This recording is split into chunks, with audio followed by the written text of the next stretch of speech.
8. The fight of my life. At some point late that same evening, somebody turned off the TV and urged me to go to bed. The stories were too upsetting and were making me crazy. One minute I'd be crying, the next I'd be on my feet screaming at the TV set. I went to bed, but I don't remember sleeping much. And in the morning, with the press still camped outside, Bob decided I should leave the house and move into his place in Encino. I had to try to get out of the house without being spotted by the media, and I told him about the secret path that cut through Eric Watt's property over by the tennis courts. Before we left, I asked Kardashian to get me something from under the Bentley's front seat. He went and got it. It was my black grip with my .357 Magnum inside, though of course he didn't know this. I then packed a few things into my black duffel, some clean clothes, toiletries, etc., and we left the house at the same time. Kardashian drove through the Rockingham gate and turned toward Ashford, and a few minutes later I met him on Bristol. None of the reporters had been smart enough to follow him. They all thought I was still inside the house. I asked him to take me to the airport to pick up my golf bag, which we left behind, and I found it right away. The bag was made by Victorinox, the Swiss Army knife people, and had that distinctive logo. It had been given to me some months earlier by the company with whom I was doing business. After we left the airport, we drove straight to Kardashian's house in Encino, and Bob started talking about the other Bob, Bob Shapiro.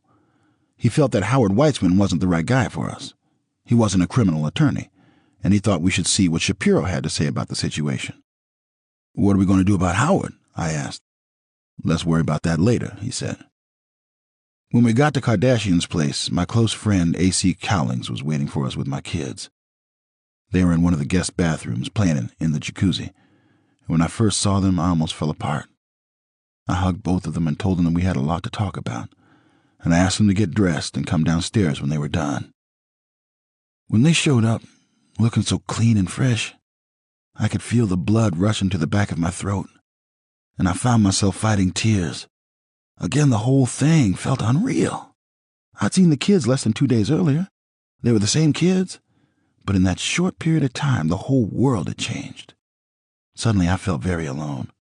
Up until that point, ever since I'd heard the news, I'd either been traveling or in rooms full of people, but now it was just me and the 2 kids, and I didn't know where to begin. "Something has happened to Mommy," I began, but Sydney cut me off before I could continue. "We know," she said. "She's in heaven." I'd assumed that I was going to be the one to break the news, but apparently Judy had already told them. "That's right," I said. "She's in heaven." "Can we play a game?" Sydney asked. I realized that neither of them really understood what had happened to Nicole, let alone the long-term effects that her death would have on their lives. But then, what did I expect? I hadn't processed it either.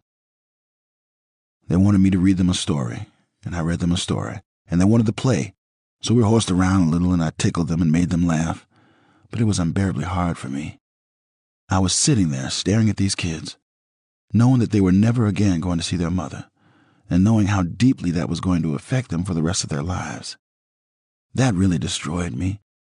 I was so overwhelmed that I excused myself for a moment and locked myself in the downstairs bathroom and wept.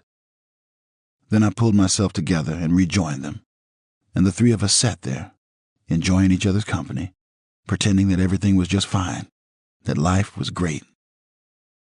Later that same day, AC took the kids back to Dana Point, back to the Browns, and I watched them pull away in his white Bronco and felt all emptied out. As I look back on it now, I believe that that's when it finally hit me. That was the moment I finally realized Nicole was truly gone. A short while later, Bob Shapiro showed up to talk to me about what lay ahead. He immediately cut to the chase.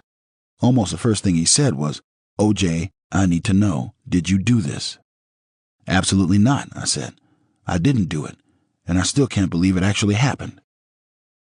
We talked for a couple of hours, Kardashian, Shapiro, and myself. And Shapiro seemed especially upset about the fact that Weitzman had let me talk to the cops. I told him that I had insisted on talking to the cops, and he said that that wasn't the point. Weitzman should have tried to stop me, and when that didn't work, he should have been at my side for the interrogation. Shapiro asked me a few more questions, about Sydney's recital, the flight to Chicago, the cut on my hand, etc., then got to his feet. "We have a lot of work ahead of us," he said. "I better get started." I thanked him, and he left. And Kardashian called Weitzman to take him off the case. Weitzman didn't take it well. He began cursing Kardashian, who got tired of trying to explain the situation to him and simply hung up. Not surprisingly, the press found out that Weitzman was no longer representing me, and they even tried to use that against me, suggesting that Weitzman had pulled out because he had doubts about my innocence. I don't know whether he had doubts about my innocence, but I do know that Weitzman didn't pull out. He was pushed. After his conversation with Weitzman, Kardashian called a psychiatrist he knew and asked if he might prescribe a little something to get through the wake and the funeral. I spoke to the doctor on the phone. "It's going to get very tough in the days ahead," he said. "I'm going to prescribe something that should keep you from hitting bottom." The pharmacy delivered the stuff a short while later. Sleeping pills, anti-anxiety pills, antidepressants, and I followed the directions. It said the anxiety pills would kick in pretty fast, but that the antidepressants wouldn't take effect for at least a week or two. When it was time for bed, Kardashian walked me to the room he'd set aside for me and wished me good night. "I'm glad Shapiro's on board," he said. "Me too," I said. I thought about that as I stripped and got into bed. I didn't even know Bob Shapiro, and from the looks of it, my life was in his hands. I was in control of absolutely nothing. I hardly slept again that night, even with the pills. I kept thinking of the kids and of Nicole. As I drifted off, I vaguely remembered having been told about the wake, which was scheduled for the following afternoon. I was so out of it that I actually remember thinking, a wake? For whom? Who died? In the morning, I turned on the TV, and it was the same old shit. The reporters were still harping on this idea that Nicole was leaving me and getting on with her life, and that I'd been unable to handle it. There were also those misguided rumors about Howard Weitzman, and the real reasons he had removed himself from the case. I remember thinking that the press got everything wrong. I also remember thinking that they got everything wrong really, really fast. In the middle of yet another report, Kardashian walked into the den and told me that Lou Brown was on the line, calling from Dana Point. I got on the phone, and Lou told me that the first viewing was going to be in Laguna Beach at 4 that afternoon. I told him that I didn't want an open viewing for anyone other than the direct family. I said I didn't want to see a picture of Nicole in her casket in some tabloid. I said I didn't want the kids to have to live with an image like that for the rest of their lives. "I want them to remember her just as she was," I said. "Okay," Lou said. In the afternoon, a limo arrived to pick me up. Kardashian went with me. The drive took over an hour, and I don't remember talking much. I think I fell asleep, to be honest. The drugs the shrink had given me were pretty powerful. I remember waking up as we were pulling into the mortuary parking lot. There were dozens of people there, and dozens of reporters, and I climbed out of the limo and went straight inside without even looking at anyone. All of my kids were there. Jason, Arnell, Justin, and Sydney. Al Cowlings was with them. I saw Judy and Lou, and we exchanged a few words, and then I went over and took a look at Nicole. She looked as white as a sheet. I leaned over and kissed her, and I could hear Arnell crying just behind me, and a moment later everyone kind of shuffled out of the room and left me there with Nicole. I don't know how long I was in there. I remember just standing there, shaking my head, still refusing to accept her death. Then I heard someone behind me and turned around. It was Judy. She looked at me and started crying, then asked me point blank, "O.J., did you do this?"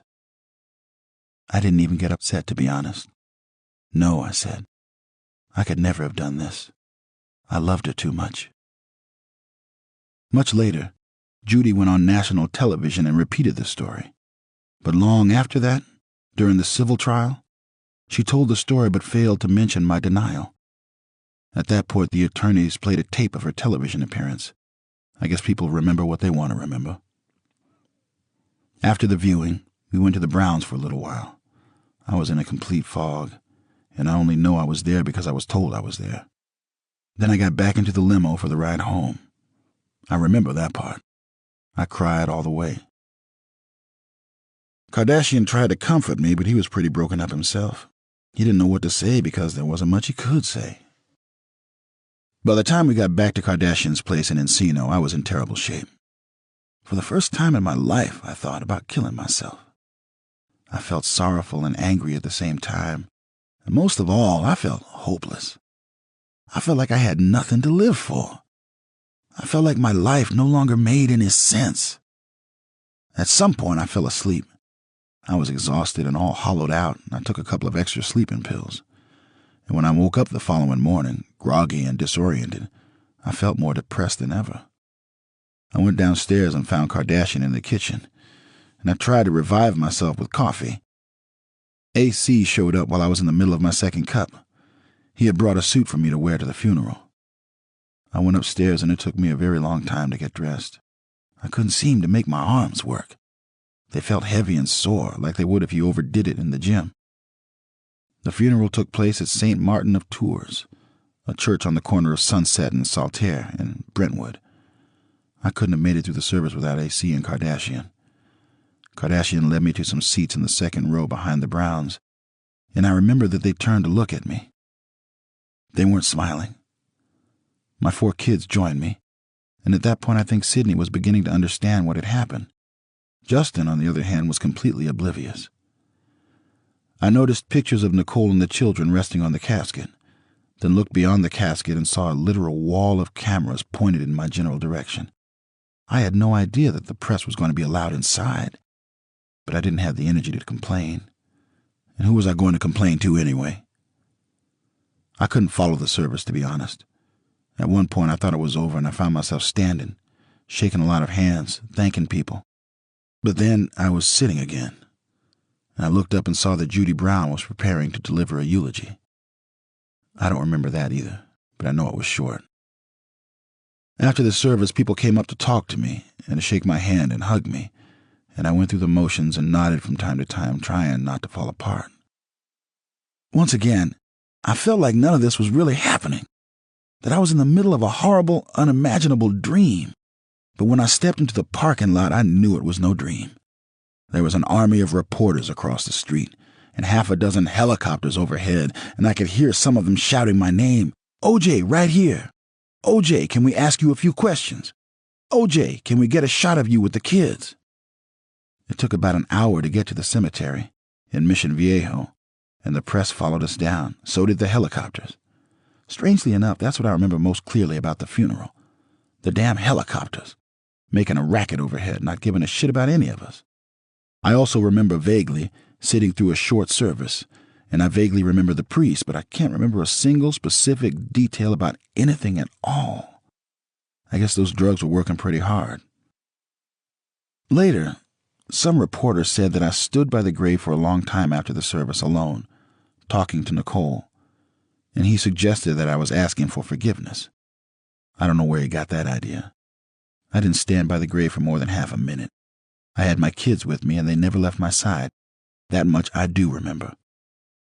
The next thing I remember was being back in the limo on our way to the Browns, and it felt almost like a time cut in a movie. I wasn't sure how I'd gotten there. On the other hand, during the drive, Justin spotted a Wendy's hamburger place and announced that he was hungry. Sydney said she was hungry too, so we pulled up to the drive-thru window and I ordered food for everyone. I remember looking at my kids, at their smiling faces, and at the way they attacked their burgers and thinking, it's the little things in life that keep you going. An hour later, I wasn't sure if I could keep going, or whether I wanted to. I got back to Encino late that night and turned on the news. There was footage of us at the church, and more footage of us at the cemetery, but I couldn't watch it without crying. I popped a couple of pills and went to bed. The following morning, Friday, I got out and took a leak and went right back to bed. There was a remote next to the bed, and I picked it up and turned on the TV. There was some kind of action movie on, and I watched for a few seconds, but then I heard a knock on the door and killed the picture. "Come in," I said. Kardashian walked inside with Robert Shapiro. We made a little small talk. They asked me how I'd slept and stuff, and then they cut to the chase. "I heard from the police this morning," Shapiro said. "Yeah?" "They've issued a warrant for your arrest. You're supposed to turn yourself in at 11. I looked at the clock on the night table next to the bed. It was almost 10. I had an hour. Okay, I said. I'll shower and get dressed. Shapiro then told me that a couple of doctors were on their way to the house to collect blood and hair samples for the police. I felt like I was in the middle of an episode of a bad TV movie, only it wasn't a movie. I just shrugged. I was too numb to say anything. Kardashian broke the awkward silence. AC and Paula are downstairs, he said. Okay, I said. I'll get ready. Then Shapiro spoke again. OJ, he said, it's just you and us in this room at the moment, and I don't know if we'll get another chance like this. I need to know. Is there anything you want to tell us? No, I said. I've told you everything. I'm not hiding anything. You know everything I know, and everything I've told you is the truth. Shapiro didn't look real happy about my response, but he didn't push. He told me that the doctors would be there any minute, and that he'd wait for me downstairs, and then he left the room. I looked over at Kardashian. He smiled this sort of sad smile, and for some crazy reason he started talking about our long friendship and about all the great times we'd shared over the years. I didn't understand what he was trying to tell me. Was he saying the good times were over? Yeah, I said. We sure had some good old times. He looked like he was about to cry. I'll wait for you downstairs, he said, then turned and quickly left the room. Much later, I heard a crazy story about this incident. Supposedly, I noticed a tape recorder on the night table next to the bed, and the moment Kardashian left the room, I picked it up and started talking about my life. I talked about my kids and about how much I love them. I talked about Nicole and about how much she had meant to me and about how much I missed her already. And I talked about the fact that I believed myself to be a good person, a man who would always try to do right by others. It was a good story, but I don't know where it came from. I'm not saying it couldn't have happened, but I don't remember a tape recorder, and I don't remember reviewing my life. Still, who knows? At that point, I was so drugged up I could hardly find my way into the shower. But if it did happen, and if someone has the tape, I'd love to hear it someday. I eventually found my way into the shower, and I eventually got dressed. When I got downstairs, the place was crawling with people. Paula looked up and started crying the moment she saw me. AC was there too, and so was the psychiatrist. He asked me how I felt, and I told him I was fine, but I should have told him the truth. I felt hopelessly lost. Then the doctors showed up to collect their samples. One of them was Henry Lee, and the other was Michael Baden. They had a nurse with them, and I think I sat down and she took some blood. She took a lot of blood. I think she must have filled up 4 or 5 glass vials. When she was done, I said I needed a moment to myself, and I excused myself and disappeared into the den. I called Judy Brown and told her that she needed to take care of the kids till this was resolved. Then I called Skip Taft, one of my lawyers, and asked him to work out the details with the Browns. When we got off the phone, I found a legal pad and wrote a letter in longhand that filled 4 entire pages. I folded the letter and put it in an envelope and sealed the envelope and wrote across the front, "To whom it may concern." I left the room and gave it to Kardashian and told him not to open it till after. After what? He said. Just after, I said. I didn't honestly know what I meant myself. When the time comes, you'll know. I'm not sure what I meant by that either, but it sounded right. The doctors were still there. I think they wanted a hair sample or something, and they were interested in taking another look at the cut on my hand. So I gave them what they needed. Then Shapiro said it was time to go. I gave the cops my word that I'd have you at Parker Center at 11, and it's already after 11, he said. I don't give a shit, I said. What can they do to me now? I think Shapiro went off to call the cops and to tell them that we were running a little late, but that we'd be there shortly. I went over and asked Paula to please leave before me. I don't know why, but I guess I thought that would make it easier on both of us.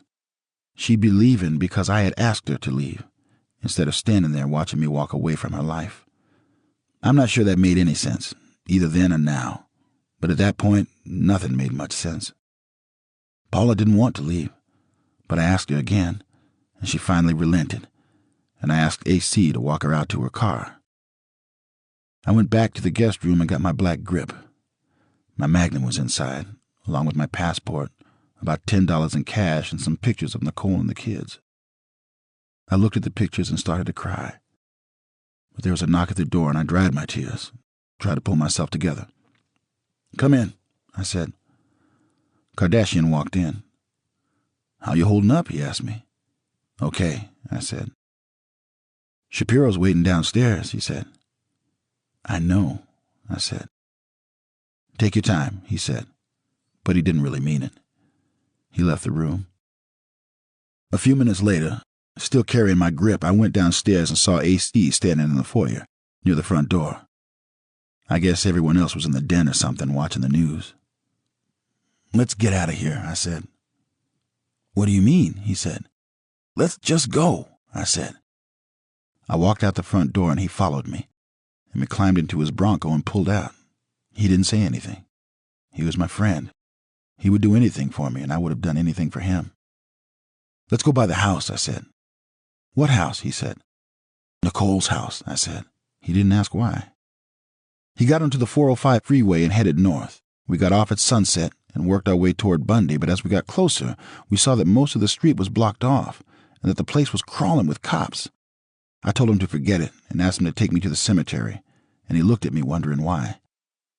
"I was so over-medicated that I don't remember a thing," I said. "I want to see the grave before they lock me up. I may never get another chance to see it." We drove south to Mission Viejo with me in the back seat, where I could lie down and close my eyes.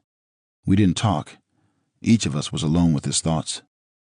I found myself thinking back to what Nicole had told me that night in Laguna, right after Mother's Day, when it was clear that we weren't going to be able to save our marriage. "Maybe we tried to get back together too soon," she had said. She looked incredibly sad. Just remembering the look on her face made me feel like crying. I also remember driving back to Los Angeles that night and helping her put the kids to bed at her place. And I remember the way she invited me into her bedroom and asked me to make love to her. It was the last time we made love, and just thinking about it was absolutely devastating. I had really loved that girl. Why hadn't we been able to make it work? What have we done wrong? How do other people do it? As we got close to the cemetery, AC called my name and I opened my eyes. There were cops everywhere. He drove around to the far side to see if there was another way in, but there were cops there too. "They're looking for you," he said. I reached across the front seat and turned on the radio, and it turned out he was right. I heard myself described as a fugitive. AC drove another half-mile or so and pulled into an orange grove where no one could spot us, not even from the sky. He got out to take a leak, and the moment he left the Bronco, I reached for my grip. I unzipped it and pulled out the Magnum. I was in tremendous pain, and I saw nothing but more pain ahead of me, and I decided to end it. I realized I can make this stop. One shot to the fucking head and it's over. Strangely enough, at that very moment, Bob Kardashian was on national television telling the world about my pain. When it appeared that I wasn't going to turn myself in, he had opened the 4-page note I'd written earlier that day and couldn't believe what he was reading. I had asked him not to open it till after, and I guess he thought the time had come. If I hadn't killed myself yet, I was probably about to. I'm not going to lie to you. I had been thinking about killing myself. The first time it crossed my mind was after my brief conversation with Sydney and Justin at Kardashian's house when I tried to break the horrible news about Nicole. "We know," Sydney had said, cutting me off. "She's in heaven." That just about destroyed me. The pain was unbearable, but I kept going. But that morning the pain was back, worse than ever. And since I did not believe I was going to survive it, I had taken the time to sit down and share some final thoughts. Kardashian was then in the process of sharing those thoughts with the world. To whom it may concern. First, everyone understand I have nothing to do with Nicole's murder. I loved her, always have and always will. If we had a problem, it's because I loved her so much. Recently, we came to the understanding that for now, we were not right for each other, at least for now. Despite our love, we were different. And that's why we mutually agreed to go our separate ways. It was tough splitting for a second time, but we both knew it was for the best. Inside, I had no doubt that in the future, We would be close as friends or more. Unlike what has been written in the press, Nicole and I had a great relationship for most of our lives together. Like all long-term relationships, we had a few ups and downs. I took the heat New Year's 1989 because that's what I was supposed to do. I did not plead no contest for any other reason but to protect our privacy, and was advised it would end the press hype. I don't want to belabor knocking the press, but I can't believe what is being said. Most of it is totally made up. I know you have a job to do, but as a last wish, please, please, please leave my children in peace. Their lives will be tough enough. I want to send my love and thanks to all my friends. And I'm sorry I can't name every one of you, especially AC. Man, thanks for being in my life. The support and friendship I have received from so many. Wayne Hughes, Louis Marks, Frank Olson, Mark Packer, Bender, Bobby Kardashian. I wish we had spent more time together in recent years. My golfing buddies, Hoss, Alan Austin, Mike, Craig, Bender, Weiler, Sandy, Jay, Donnie. Thanks for the fun. All my teammates over the years. Reggie, you were the soul of my pro career. Ahmad, I never stopped being proud of you. Marcus, you got a great lady in Catherine. Don't mess it up. Bobby Chandler, thanks for always being there. Skip and Kathy, I love you guys. Without you, I never would have made it through this far. Marguerite, thanks for the early years. We had some fun. Paula, what can I say? You are special. I'm sorry we're not going to have our chance. God brought you to me, I now see. As I leave, you'll be in my thoughts. I think of my life and feel I've done most of the right things. Whatever the outcome, people will look and point. I can't take that. I can't subject my children to that. This way they can move on and go on with their lives. Please, if I've done anything worthwhile in my life, let my kids live in peace from you, Press. I've had a good life. I'm proud of how I lived. My mama taught me to do unto others. I treated people the way I wanted to be treated. I've always tried to be up and helpful, so why is this happening? I'm sorry for the Goldman family. I know how much it hurts. Nicole and I had a good life together. All this press talk about a rocky relationship was no more than what every long-term relationship experiences. All her friends will confirm that I've been totally loving and understanding of what she's been going through. At times, I have felt like a battered husband or boyfriend, but I loved her, make that clear to everyone, and I would take whatever it took to make it work. Don't feel sorry for me. I've had a great life, great friends. Please think of the real OJ and not this lost person. Thanks for making my life special. I hope I helped yours. Peace and love, OJ. I had meant what I'd written. I'd had a wonderful life, but it was over now. It was time to check out. I looked at the Magnum in my lap and checked to make sure it was loaded. It was. And just then I heard Dan Rather's voice on the radio. We have now learned that the police have been to Mr. Simpson's house 6 or 7 times on domestic abuse calls. And I just goddamn snapped. What the fuck, motherfucker? And that's when AC got back to the truck, still zipping up his fly, and saw the Magnum in my hand. And I guess he snapped too, though for different reasons. Man, put that fucking gun down, he shouted. What the fuck you think you're doing with that thing? But I wasn't listening to him. I was listening to more of Dan Rather's bullshit. We're now learning that Mr. Simpson has a long history with the Los Angeles Police Department, yada, yada, yada. And I'm shouting at the radio, you ain't learned shit, motherfucker! I almost put a bullet through the radio. What the fuck is going on, AC said, also hollering. Nothing, I said. Take me the fuck home. That changes everything. I'm not going to listen to any more of this bullshit. And AC got behind the wheel and pulled out, with me still fuming and venting. Who the fuck do these people think they are? They're supposed to be reporters. They hear one lie, and if it's a lie they like, they goddamn share it with the world. Well, I'm sick to death of it. I wasn't thinking of killing myself anymore. Depression had given way to rage, and we pulled out of the orange grove heading back toward the freeway, and he picked up his cell phone and dialed 911. "This is Al Cowlings," he said. "I've got O.J. Simpson with me, and I'm bringing him in." And wouldn't you know it? Must have been some kind of cop GPS. The police were on our tail in minutes. The cemetery wasn't 2 miles behind us, and they were already crawling up our asses. And AC said maybe we should pull over. And I said, "No fucking way. You told them you were bringing me in, so bring me in already. Take me back to my house." I was feeling angry, defiant. The rage was fueling me. I was ready to take on the world. There were more cops now, still following, and I leaned close to the window and looked up into the sky. I think I counted half a dozen choppers. When we were still a few miles from Brentwood, on the 405 freeway, heading north, it seemed as if the whole world had turned out to watch. People were hanging off overpasses, cheering, holding up signs, "Go Juice." I remember thinking, when did they have time to make those signs? By that point, there were maybe a dozen squad cars with us, behind the Bronco, up ahead of us on either side. AC didn't like it, and he slowed to a crawl. "OJ," he said, "I'm pulling over." "No, you're not," I said. "You're taking me home." I put the Magnum to my head so the cops could see it, and AC again used his cell phone to call the cops. "Back the fuck off," he said. "Can't you see the man's going to kill himself?" The whole thing took less than an hour. By then we were driving past the Wilshire off-ramp, and AC took the Sunset exit.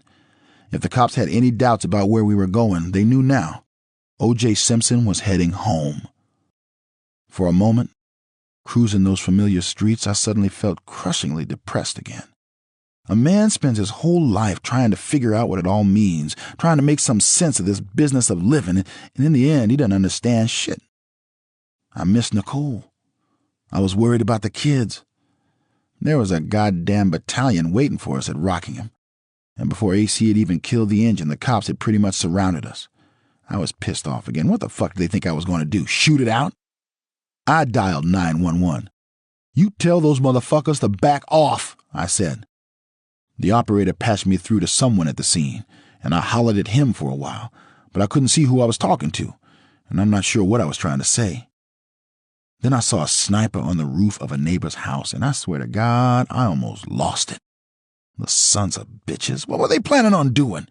Taking me out when I stepped out of the Bronco? I showed them the Magnum again, and I could see the cops tensing up, backing off. "Put that fucking gun down," AC said. "You want to die?" "I don't know," I said. "Maybe." And I didn't know, to be honest. I was depressed. Then I was angry. Then I was depressed again. The shrink had told me that the pills were going to keep me from hitting bottom. But this felt awful close to bottom. And if bottom was worse than this, I didn't want to know about it. A moment later, I felt the tears coming. "We should have tried harder," I said. "What's that?" "Nicole and me," I said. "I should have tried harder. Even when I thought I didn't love her, I loved her. It's just there were times I forgot." AC didn't say anything, but I wasn't even looking at him. I was thinking about all those years with Nicole. Most of them so good I wasn't sure I deserved them. And I was thinking about the way we'd gone and fucked everything up. Like I said earlier, this is a love story. And like a lot of love stories, it doesn't have a happy ending. I got out of the Bronco, and the cops moved in. They gave me a few minutes in the house, a chance to freshen up, then took me downtown to Parker Center. They booked me and took my prints and had me pose for a mugshot. The flash blinded me, and I closed my eyes for a few seconds. Nicole had written, "I want to be with you. I want to love and cherish you and make you smile. I want to wake up with you in the mornings and hold you at night. I want to hug and kiss you every day. I want us to be the way we used to be. There was no couple like us." And I'm thinking, you were sure right about that, Nick. There was no couple like us.